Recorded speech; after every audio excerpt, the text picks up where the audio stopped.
Hello everyone, how are you all? I welcome you all back to your political science class. Today we are going to start a new chapter of your political science book. That is chapter number 2, The End of Bipolarity. यानी कि अब तक हमने जो first chapter में पढ़ा था वो क्या था? दो सुपर पावर्स के बारे में हमने पढ़ा था, यूएसए एंड यूएसएसआर. ठीक है, अब यानी कि ये दो पोल्स थे जिसको क्या कहा गया? Bipolarity.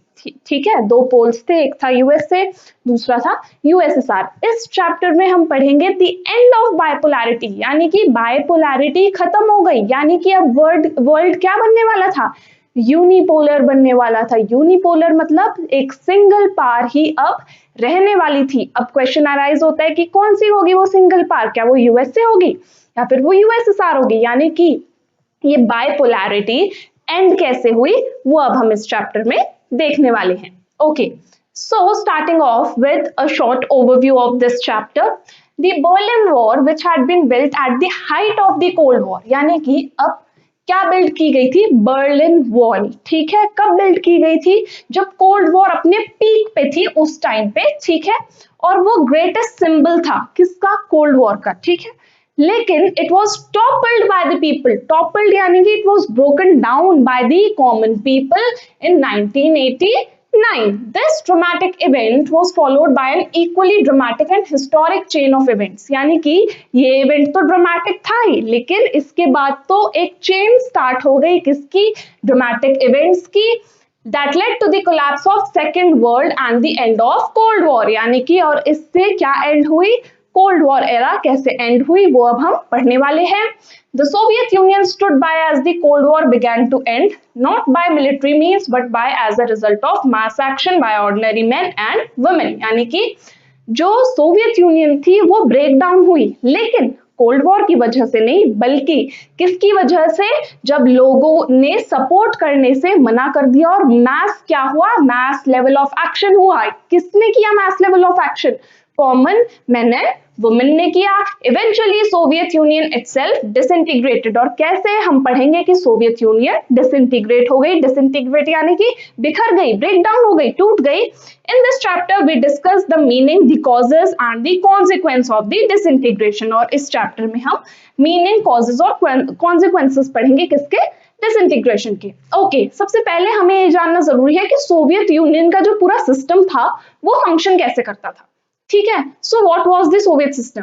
The union of Soviet socialist republics, यानी कि USSR came into being after socialist revolution. यानी कि यूएसएसआर कब फॉर्म हुई थी? सोशलिस्ट रेवोल्यूशन हुआ था रशिया में 1917 में. ठीक है, जिसका रिजल्ट क्या हुआ था? यूएसएसआर फॉर्म हुई थी. The revolution was inspired by the ideals of socialism. यानी कि ये जो रेवोल्यूशन था, सोशलिस्ट रेवोल्यूशन, इसके जो आइडियल्स थे वो किससे इंस्पायर्ड थे? सोशलिज्म के कॉन्सेप्ट से. ये मैं आपको इसका मीनिंग ऑलरेडी प्रीवियस चैप्टर में बता चुकी हूँ. सोशलिज्म से वो लोग इंस्पायर्ड थे और किसको अपोज कर रहे थे? किसके अगेंस्ट थे? कैपिटलिज्म के अगेंस्ट थे. और क्या एस्टैब्लिश करना चाहते थे? Egalitarian society. Now what is egalitarian society? एक ऐसी सोसाइटी जहां पे सब इक्वल हो. This was perhaps the biggest attempt in human history to abolish the institution of private property. यानी कि इसको सबसे बड़ा अटेम्प्ट माना गया ह्यूमन हिस्ट्री में. किस लिए? प्राइवेट प्रॉपर्टी ओनरशिप को क्या करने के लिए? अबॉलिश करने के लिए और एक इगैलिटेरियन सोसाइटी बनाने के लिए. The Soviet political system centred around the communist party. यानी कि अब सोवियत सिस्टम में एक बहुत ही मेजर पार्टी थी. वो कौन सी थी? ये हम याद रखेंगे. कम्युनिस्ट पार्टी, जो कि सब कुछ देखती थी. और डोमिनेंस किस पार्टी की चलती थी सोवियत सिस्टम में? कम्युनिस्ट पार्टी की चलती थी. And no other political party और ऑपोजिशन वाज अलाउड. और कोई और पार्टी अलाउड नहीं थी, कोई और ऑपोजिशन अलाउड नहीं था. The economy was planned and controlled by the state. यानी कि जितनी भी इकोनॉमी की प्लानिंग होती थी, इकोनॉमी को कंट्रोल कौन करता था? यही पार्टी करती थी. कौन सी party? Communist party. Okay, moving forward, अब बात करेंगे हाउ सोवियत सिस्टम वाज. यानी कि सोवियत सिस्टम था कैसा. ठीक है, नेचर क्या थी सोवियत सिस्टम की? The Soviet union became a great power after the second world war. Second world war के बाद सोवियत यूनियन बहुत ज्यादा एक स्ट्रॉन्ग पावर बन गई थी. Soviet economy was then more developed than the rest of the world except US. ठीक है, पूरे वर्ल्ड में सबसे ज्यादा डेवलप्ड इकोनॉमी किसकी बन गई थी? सोवियत यूनियन की। लेकिन एक पार्ट भी ऐसी थी जिसकी इकोनॉमी सोवियत सिस्टम से ज्यादा थी, यूएसएसआर से ज्यादा थी, वो किसकी थी? यूएसए की। It had a complex communication network, यानी कि अब देखेंगे फीचर्स क्या थे सोवियत इकोनॉमी के। उनका एक कॉम्प्लेक्स कम्युनिकेशन नेटवर्क था, उनके पास एनर्जी रिसोर्सेज थे जिसमें क्या क्या आता था? आयरन और ऑयल, स्टील, मशीनरी प्रोडक्शन भी वो लोग करते थे, ट्रांसपोर्ट सेक्टर भी था, and connected to its remotest areas with efficiency, यानी कि वो दूर दूर के कोनों तक इजीली क्या कर सकते थे? कनेक्ट कर सकते थे। किसकी वजह से? अपने ट्रांसपोर्टेशन और कम्युनिकेशन सिस्टम की वजह से। It had a domestic consumer industry that produced everything from pens to cars, यानी कि छोटी सी पेन से लेके बड़ी से बड़ी कार्स तक सोवियत इकोनॉमी में सब कुछ प्रोड्यूस किया जाता था। The Soviet state ensured minimum standard of living for all its citizens, यानी कि उसके अलावा सभी सिटीजन्स को एक minimum standard of living ensure किया हुआ था। किसने? सोवियत स्टेट यानी कि सोवियत गवर्नमेंट ने। And the government subsidised basic necessities, उसके अलावा गवर्नमेंट ने लोगों को जो सब्सिडीज हैं बेसिक नेसेसिटीज पे वो भी ग्रांट करी हुई थी, जैसे हेल्थ, एजुकेशन, चाइल्ड केयर या फिर वेलफेयर स्कीम। उसके अलावा वेरी इंपॉर्टेंट जो हमें याद रखना है वो क्या है कि कोई अनएम्प्लॉयमेंट था ही नहीं, अनएम्प्लॉयमेंट एग्जिस्ट नहीं करती थी। State ownership was the dominant form, ये भी बहुत इंपॉर्टेंट पॉइंट है कि डोमिनेंट फॉर्म ऑफ ओनरशिप क्या थी? स्टेट ओनरशिप, यानी कि जितनी भी लैंड रिसोर्सेज या फिर वाइटल रिसोर्सेज थी वो सब किसके हाथ में थी? स्टेट के, यानी कि गवर्नमेंट के हाथ में होती थी। जैसे कि लैंड हो गया या फिर प्रोडक्टिव एसेट्स हो गए, were owned and controlled by the Soviet state. उन सबको कौन कंट्रोल और कौन ओन करती थी? सोवियत गवर्नमेंट ही कंट्रोल एंड ओन करती थी। मूविंग फॉरवर्ड, अब बात करेंगे factors leading to the disintegration of Soviet system. अब आप कहोगे मैम जब सब कुछ इतना अच्छा था, कोई अनएम्प्लॉयमेंट नहीं थी, लोग इतने खुश थे, तो ऐसा भी क्या हो गया एकदम से कि जो सोवियत सिस्टम था वो डिसइंटीग्रेट यानी कि ब्रेक डाउन हो गया? तो वो अब हम जानेंगे कि ऐसा क्या हुआ था। The Soviet system, however, became very bureaucratic and authoritarian. लेकिन धीरे धीरे सोवियत सिस्टम क्या बनने लगा? बहुत ज्यादा अथॉरिटेरियन बनने लगा, यानी कि लोगों पे बहुत ज्यादा हक जमाने लगा, making life very difficult for its citizens, जिसकी वजह से लोगों की लाइफ बहुत ज्यादा मिजरेबल होने लगी। लैक ऑफ डेमोक्रेसी, यानी कि डेमोक्रेसी का एसेंस धीरे धीरे वहां से जाने लगा, and absence of freedom of speech, और लोगों की फ्रीडम ऑफ स्पीच भी क्या कर दी गई थी? हिंडर कर दी गई थी, उनसे ले ली गई थी।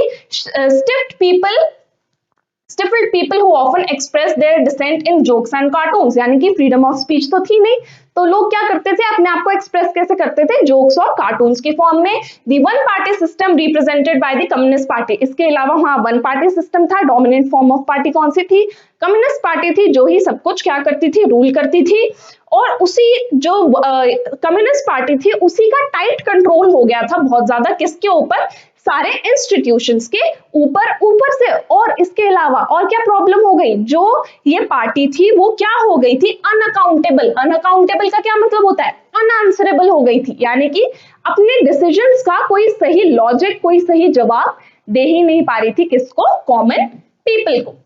Although on paper Russia was only one of the 15 republics, यानी कि रशिया 15 रिपब्लिक्स में से, जो भी सोवियत यूनियन के अंडर 15 रिपब्लिक्स आती थी उनमें से एक था कौन? रशिया, ठीक है। लेकिन सिर्फ ऑन पेपर था वो, लेकिन असल मायने में रशिया ही हर चीज डोमिनेट करता था और बाकी रीजन्स को निग्लेक्टेड और सप्रेस्ड फील होने लगा।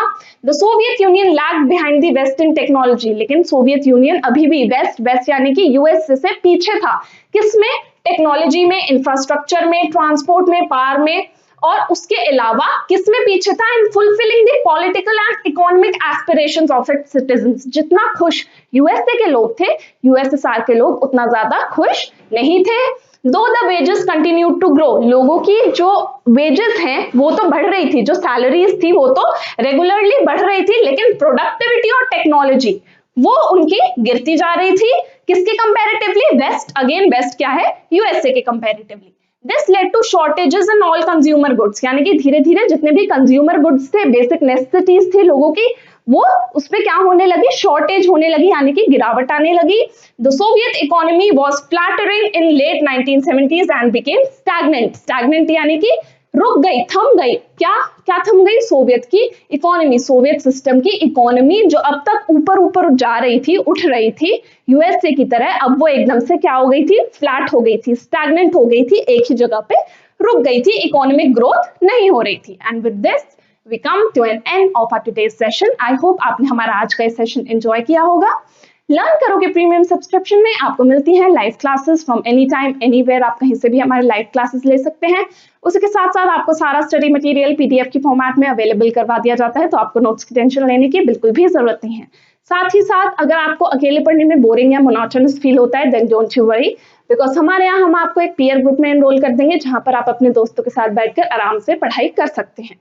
हमारा जो ऑफिशियल ऐप है लर्न करो द लाइव लर्निंग ऐप, उसको डाउनलोड कीजिए, हमें टेलीग्राम पर भी ज्वाइन कीजिए। इसके साथ हमारा पार्ट 1 एंड ऑफ बाइपोलैरिटी का यहीं पे खत्म होता है। इसके नेक्स्ट पार्ट में हम पढ़ने वाले हैं very important Gorbachev and the disintegration के बारे में। And now I shall see you in the next class. Till then, take care. Bye bye.